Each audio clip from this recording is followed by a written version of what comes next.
For instance, this common phrase we have often discussed also in religious education, learning from and learning about religion.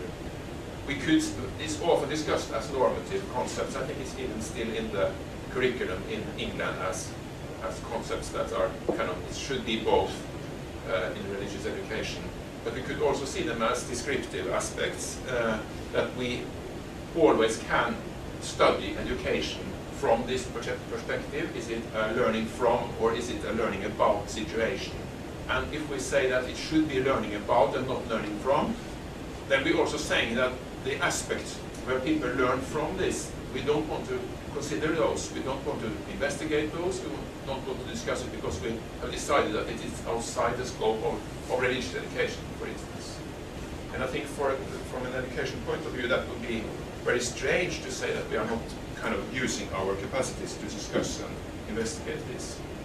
I also wonder whether, in spite of all this valuable criticism of the essentialist perspective, is it possible for the humanities to do without some kind of essentialism or some kind of universals?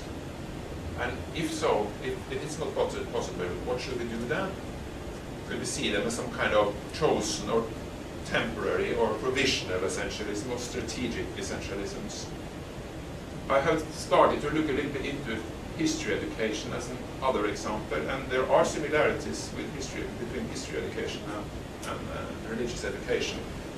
It maybe not so much now, but before it was a very political and sensitive part of education in Norway, and in many countries it still is. And when social changes happen, when countries change their system or there are other big changes, history education is often considered very important. So it serves purposes of national, ideological kind, which is similar to the ones that have been attributed to religious education. In history education now there is also much discussion about historical consciousness, and the idea is that this is kind of almost like a human universal, that all humans they think in line of a past, a present and a future, and really this kind of consciousness is something that should be developed through history education. So you have some kind of parallel there to ideas about religion in religious education. At least they have this discussion that is kind of parallel to our discussion about essentialism or religion as a universal human phenomenon. It's also in history education cognitive and developmental perspectives that are part of this teaching and learning strategies, and sometimes they come in conflict with this historical consciousness thinking. So there are similarities also there, maybe. And I think also there's another interesting aspect of history education. They talk a lot about use of history.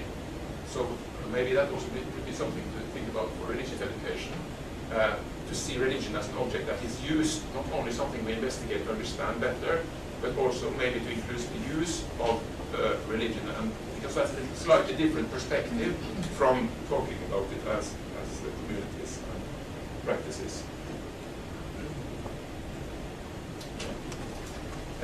I think religious education research is between all these complicated relationships I've been talking about, and on the individual level we see many colleagues doing a quite, I would say, heroic job. They are investigating religion as religious studies people, so they're doing empirical projects about religion in part of society, for instance, or a group, or whatever.